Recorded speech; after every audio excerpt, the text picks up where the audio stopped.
What up, Winbush here. And you can see we're going all in today because I got the Rokoko Smartgloves too. Now, I've had these for a bit, but if you've been like watching my channel at all, you know I've done reviews on the head cam, on the Smart Suit 2, on the Smart Suit 1, and on the original Rokoko gloves. But today, I want to do something a little bit different. I'm not just going to review the gloves, but I'm going to put something tangible together so that you can see these in action. So I'm going to create a light shooter boss game using the Rokoko avatar, and we're going to put it together in a workable fashion so that you can see the fingers and the hands moving without the preciseness that these gloves emit. But before we get into that, we're going to go over to my laptop. We're going to see how I have everything set up, because the one question I do get a lot is how do I get everything to run so smoothly? And it's because I use a dedicated router, it's because I'm using the coil, and it's because I'm using my laptop. Everything that's just confined for only motion capture is how I'm able to pull everything off. So here's a close-up of the bottom. For anybody that hasn't seen the Rokoko coil, I know a couple of people have done reviews on them, including myself, but if you're not familiar, this is something I thought was pretty dope. So this is the plug that comes with it. You know, we have different sockets that would take different prongs, so you can actually slide this in on here. Like I'm in North America, so we use this two-prong approach of it, and then you just plug it in right here at the bottom where we have this USB attachment. Plug it in right there. Then just going to plug it into my Y outlet. Once you have it plugged in, you're going to see this rim light start to activate here. And then once it's a solid color, that means that it's ready to be used with your smart gloves. So down here, right in front of Pac-Man, this is a separate router that I connect to my smart gloves and my smart suit. Now, I've shown this in the past, but just in case this is your first time seeing any one of my videos, this right here will connect directly to the gloves. Now, this is going to give us the least amount of lag whenever we hook up to our smart suit or gloves. I know a lot of people ask me, like, how do I get my gloves to run so smoothly, or even my smart suit for that matter? And that's because I have a dedicated router that's hooked up to everything. Now, let me come over here to my Dell laptop. And if we look down here in the lower right-hand corner, you can see up here at the top, it says Rokoko Winbush. That's what I would name that router, because I use it specifically for doing smart suit stuff. So anytime I need to connect to it, I could just do it from right here on my laptop. Just hit connect.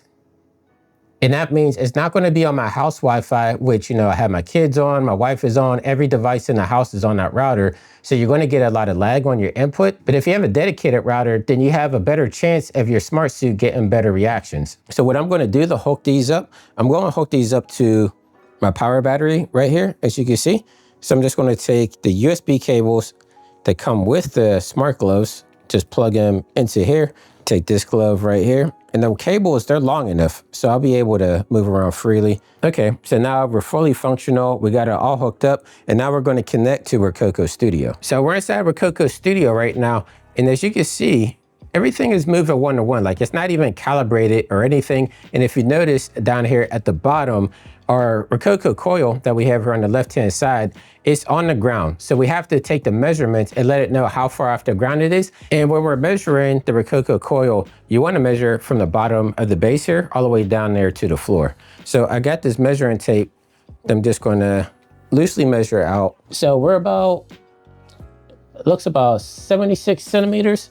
Now this is going to be in centimeters that you want to measure from, and we're going to put it in on our laptop, and then we should see the coil rise up. So based off our measurements that we just got there, we want to set the distance to the floor, which we said was 76 centimeters. So now you can see the Rokoko coil inside of our viewport rose up 76 centimeters. Now we want to calibrate, because as you can see, my Rokoko coil is over there. So right here at the top where it says calibrate position, I'm going to click on this. Okay, now it's telling me to move my hands, and now it's telling me to assume position. So now you can see that I put the coil on the side, and then my hands are right here. So let me zoom in a little bit, and now we can see that we have the power of the smart gloves with the coil. There we go. Trying to get into position where we can actually see it. But right there, you wouldn't get the fingers touching exactly like we're getting now. So the level of precision that we're getting out of the gloves is a lot better than the Smart Gloves 1. Now, before we do motion capture, let's see what it, let's see how it handles some items. So I have my original Nintendo joystick right here. So let's just hit a couple of buttons. So you can see I'm hitting the joystick. So you can see how I have my fingers holding the joystick. I don't even know if that's correct or not, but you can see how we could get like the precise movements out of our hands. Let's try it with another item. All right, so this will be the game gun, the Time Crisis gun that I'm, developing a game for. Yeah, so look at the finger. The way that I'm gripping the gun there. Let's try my index finger to cup underneath.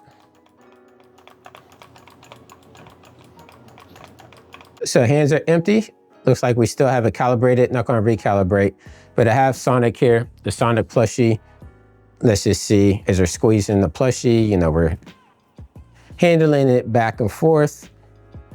So we have a tangible item that we're handling. So you could say like it's a little kid walking around with Sonic, and it's squishy. You have that weight going against the fingertips because there is that inertia of the pressure that if you're pushing in, you're going to get that certain pushback, right? So you're getting all those weighted joints, all that information inside of your gloves. But let me put on the full smart suit because I want to start doing some poses for the game. I could just do the hands, but I think if I want my feet planted and I want to get the full weight of my body, like the center of gravity and my hips and my joints and everything, I'm going to need to put on the full suit. So let me go get that and then we'll continue on. Now, when I did the full recording of me with my hands up doing an actual boss fight, I was using the head cam, so I couldn't record myself doing the motions. I did the screen capture on my Dell laptop, but I had to use my cell phone to hook up with my head cam because you have to use the Rokoko Face app on here to get the head cam to talk to your computer there. So once I had everything set up the way that I wanted, now we're on my main computer and we're going to separate everything out. But let's take a look at all the takes that I did and let me run through the explanation of how I was able to build out a light gun shooter using this mocap data. So inside of Rokoko Studio, let me hit play. Then I'm going to select my character. Let's focus on him.